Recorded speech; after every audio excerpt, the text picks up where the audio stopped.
Very actually, at the age of 4, I was a healthy child, Mm. but at 4, I got diagnosed with well, at the time, it was considered a terminal condition with the heart disease, where my heart would go suddenly from being normal to 240 beats per minute, go not only fast, which is tachycardia. A lot of people may experience going fast when they go work out, you feel like your heart's pumping fast, but it would happen sitting down. And not only would it go fast, but it will go abnormal. So it's also arrhythmia. So it's tachycardia and arrhythmia at the Oh, same time. That would cause my heart to not only go fast, but then flatline, trying to reset.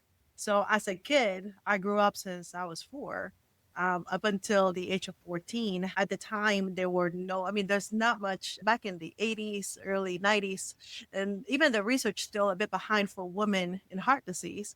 But as a child with heart disease, there was not much then either. So mm, a lot of my childhood was learning how to breathe and being in a hospital, getting to experience. That's where this little book comes from. It was something written as a kid, how I overcame that because obviously I couldn't go to school many months. I lived in Children's Healthcare of Atlanta here in Georgia, yeah. procedures, but all the way, not only through heart cath, open heart, a lot of drugs that trying to find something. But while I was in the heart transplant list, there's something really interesting is that my doctor always believed that my muscle was very strong.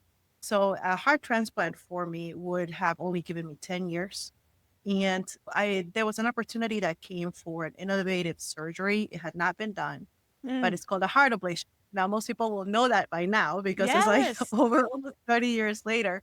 But I was the first child, it was experimental to have this heart ablation, which essentially what it did is burning spots, making a pathway, electrical pathway for when the heart beats correctly, it's able to have the flow, the blood circulating well.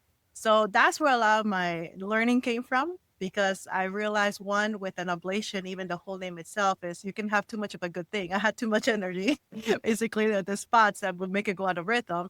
So creating a clear pathway allowed my heart to beat with the right energy. But not only that, it was the excellence that I learned from my doctors because there was a lot of failure.